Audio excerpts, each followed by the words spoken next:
ഇനി നമ്മൾ രണ്ടാമത്തെ ചാപ്റ്ററിലേക്ക് വരികയാണെങ്കിൽ, ഒന്നാമത്തെ ചാപ്റ്റർ മൗണ്ടെയിൻസ് ആയിരുന്നെങ്കിൽ രണ്ടാമത്തെ ചാപ്റ്റർ എന്ന് പറയുന്നത് പ്ലെയിൻസ് ആണ്, വിശാലമായ സമതലങ്ങളെ കുറിച്ചാണ് ഈ ചാപ്റ്റർ നമ്മളോട് പറയുന്നത് അല്ലെങ്കിൽ ഡിസ്കസ് ചെയ്യുന്നത്.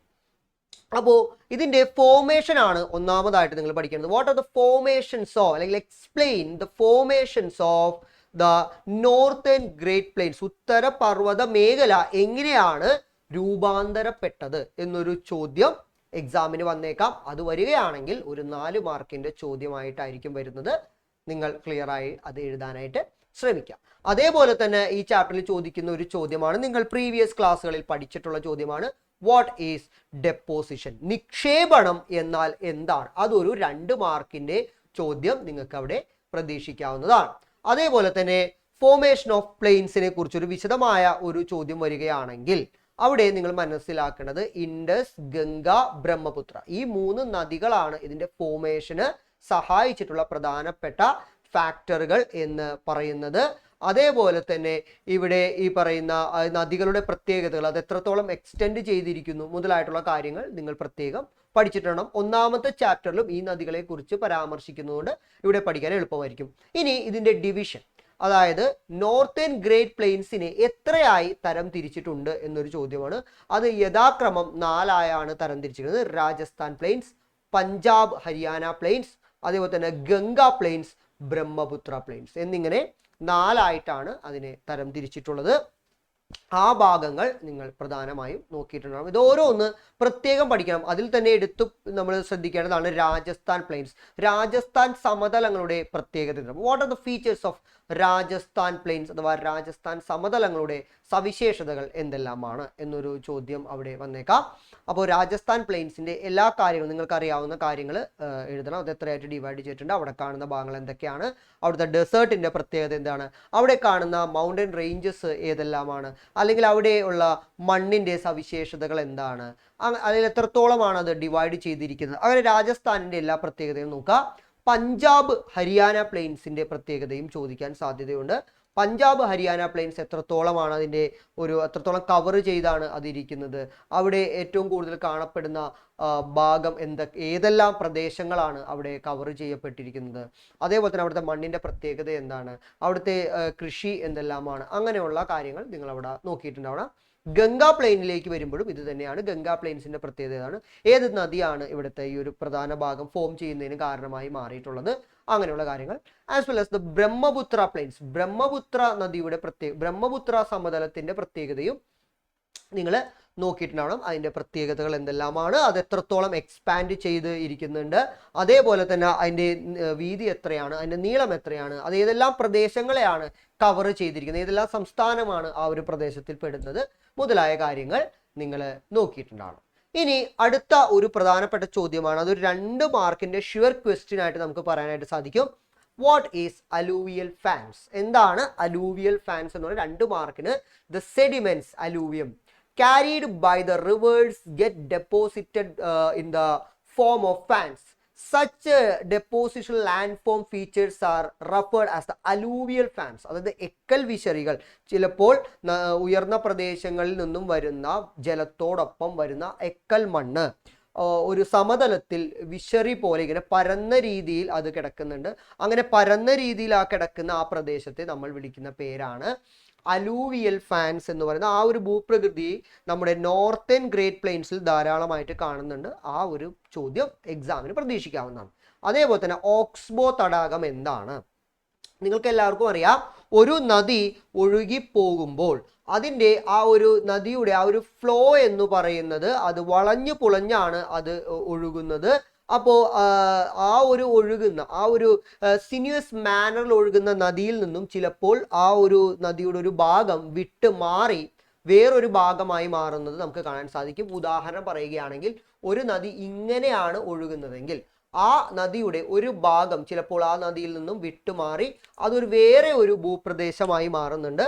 അങ്ങനെ മാറുന്ന ആ ഭൂപ്രദേശത്തെയാണ് നമ്മൾ ഓക്സ്ബോ ലേക്ക് അഥവാ ഓക്സ്ബോ തടാകം എന്ന് പറയുന്നത്. അപ്പോൾ ആ ഒരു ഭാഗം നിങ്ങൾ പ്രധാനമായും നോക്കിയിട്ടുണ്ടാവണം. അപ്പോൾ അതാണ് ആ ഒരു ഇതിന്റെ പ്രത്യേകത 2 മാർക്കിനുള്ളൊരു ഷുവർ ക്വസ്റ്റ്യൻ ആയിട്ട് നിങ്ങൾക്കത് പ്രതീക്ഷിക്കാം.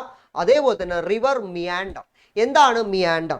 നദികൾ ഇങ്ങനെ വളഞ്ഞു പൊളഞ്ഞു ഒഴുകുന്ന ആ ഒരു രീതി, അല്ലെങ്കിൽ ആ ഒരു സിനിയസ് മാനറിലുള്ള നദികളുടെ ഒഴുക്കിനെയാണ് നമ്മൾ മിയാൻഡറുകൾ എന്ന് പറയുന്നത്. നോർത്തേൺ ഗ്രേറ്റ് പ്ലെയിൻസിൽ ധാരാളം മിയാൻഡറുകൾ കാണാം.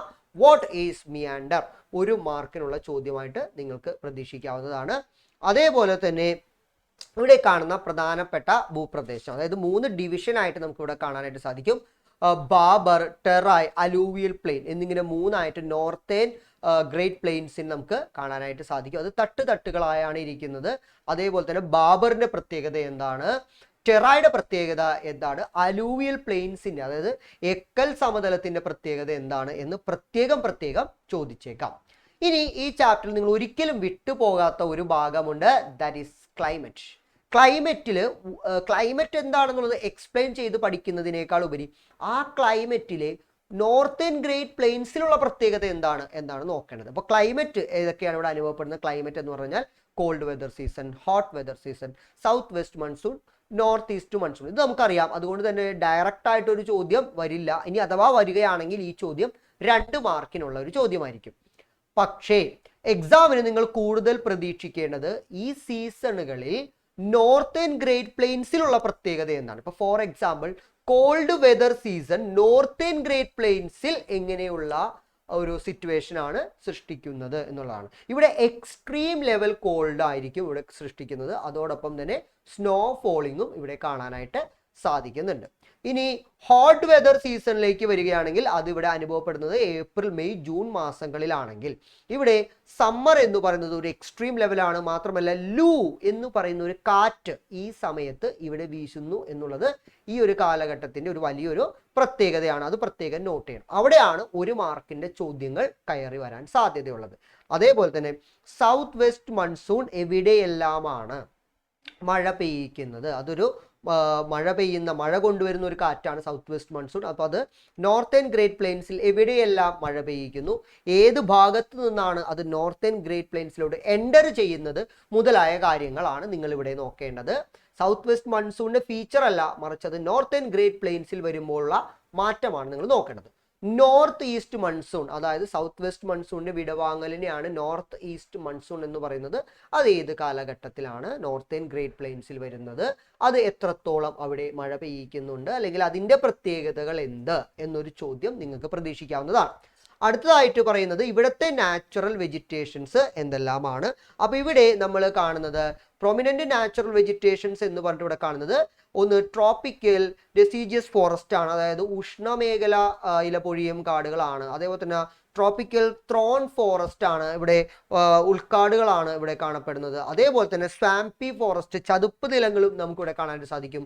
തേക്ക്, സാൽ, ശിശാം അങ്ങനെയുള്ള സസ്യജാലങ്ങളാണ്, നാച്ചുറൽ വെജിറ്റേഷൻസിനെയാണ് നമുക്കിവിടെ കാണാനായിട്ട് സാധിക്കുന്നത്. അതിൽ തന്നെ ട്രോപ്പിക്കൽ ഡെസിജിയസ് ഫോറസ്റ്റ് അഥവാ ഉഷ്ണമേഖല ഇലപൊഴിയും കാടുകളെ എത്രയായി തരം തിരിച്ചിട്ടുണ്ട് എന്നൊരു ചോദ്യവും നിങ്ങൾക്ക് എക്സാമിന് വന്നേക്കാം. Classification of tropical deciduous forest, അത് dry deciduous forest and mountain deciduous forest അഥവാ വരണ്ട ഇലപൊഴിയും വനങ്ങളും ആർദ്ര ഇലപൊഴിയും വനങ്ങളായിട്ടാണ് നമുക്ക് അവിടെ കാണാനായിട്ട് സാധിക്കുന്നത്. അതിൻ്റെ പ്രത്യേകതയും നിങ്ങൾ നോക്കിയിട്ടുണ്ടായിരിക്കണം.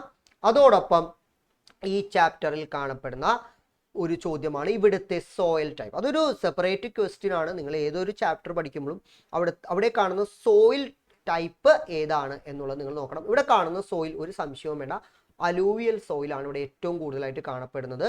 അലൂവിയൽ സോയിൽ തന്നെ വീണ്ടും ഡിവൈഡ് ചെയ്തിട്ടുണ്ട്. ഖാദർ എന്നും ഭാഗർ എന്നൊക്കെ ഉണ്ട്. അപ്പോൾ ആ ഒരു ഭാഗം നോക്കാം. അതുകൂടാതെ റെഡ് സോയിലും കുറച്ച് ബ്ലാക്ക് സോയിലും നമുക്ക് ഇവിടെ കാണുന്നുണ്ട്. പക്ഷെ ബ്ലാക്ക് സോയിൽ ഏറ്റവും കൂടുതൽ കാണുന്നത് പീഠഭൂമിയിലാണ്, പ്ലാറ്റുവിലാണ്. അപ്പോൾ ഇവിടുത്തെ മണ്ണ് ഏതാണെന്ന് ചോദിച്ചാൽ അലൂവിയൽ സോയിലും റെഡ് സോയിലുമാണ് ഇവിടെ പ്രധാനമായിട്ടും കാണുന്നത്. അപ്പോൾ ലാസ്റ്റ് ഇവിടെ പറയുന്നുണ്ടെങ്കിൽ ഇവിടുത്തെ ഹ്യൂമൻ ലൈഫാണ്, ഇവിടെ ജനജീവിതം എന്താണ് എന്നുള്ളതാണ്. അപ്പോൾ ഇവിടുത്തെ ജനജീവിതത്തിലേക്ക് നമ്മൾ വരികയാണെങ്കിൽ ഇവിടുത്തെ പ്രധാനപ്പെട്ടത് അഗ്രികൾച്ചർ തന്നെയാണ്, കൃഷി തന്നെയാണ്.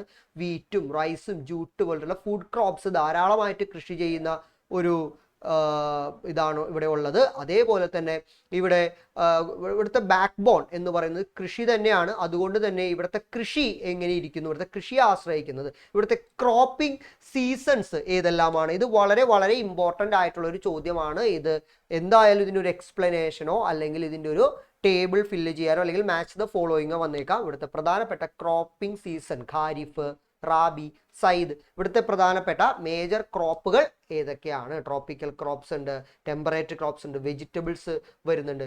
അത് യഥാക്രമം ഖാരിഫ്, റാബി, സൈദ് എന്നീ 3 സീസൺസിനെ ബേസ് ചെയ്തുകൊണ്ടാണ്. അപ്പോൾ ഈ ഇത്രയും കാര്യങ്ങൾ ഒന്നാമത്തെയും രണ്ടാമത്തെയും ചാപ്റ്ററിൽ നിന്നും നിങ്ങൾ നോക്കിയിട്ടുണ്ടാവണം. അപ്പോൾ ഇത്രയും കാര്യങ്ങളാണ് വരുന്നത്. അപ്പോൾ 1ഉം 2ഉം ചാപ്റ്ററിനെ കുറിച്ച് പറഞ്ഞപ്പോൾ നിങ്ങൾ മനസ്സിലാക്കേണ്ടത് ഇവിടെ വലിയ ചോദ്യങ്ങളെക്കാൾ കൂടുതൽ ചെറിയ ചോദ്യങ്ങൾക്കാണ് പ്രസക്തിയുള്ളത്. സ്വാഭാവികമായിട്ടും 1 മാർക്കിന് 2 മാർക്കിന് 3 മാർക്കിനുള്ള ചോദ്യങ്ങൾ നിങ്ങൾക്ക് ഈ ചാപ്റ്ററിൽ നിന്ന് ധാരാളം പ്രതീക്ഷിക്കാം. മാച്ച് ദ ഫോളോയിങ്ങും പ്രതീക്ഷിക്കാവുന്നതാണ്. അപ്പോൾ നിർബന്ധമായും നിങ്ങൾ ചെയ്യേണ്ട കാര്യം ടെക്സ്റ്റ് നല്ലതുപോലെ വായിക്കുക എന്നുള്ളതാണ്. അപ്പോൾ 1ഉം 2ഉം ചാപ്റ്റർ കഴിഞ്ഞു. നമുക്കിനി നേരെ പോകേണ്ടത് 4ാമത്തെ ചാപ്റ്ററിലേക്കാണ്. 3ാമത്തെ ചാപ്റ്റർ നമ്മൾ ഓണം എക്സാമിൽ നിന്നും ഒഴിവാക്കിയിട്ടുണ്ട്. അപ്പോൾ നമുക്ക് 4ാമത്തെ ചാപ്റ്ററിൽ നമുക്ക് ഡിസ്കസ് ചെയ്യാം.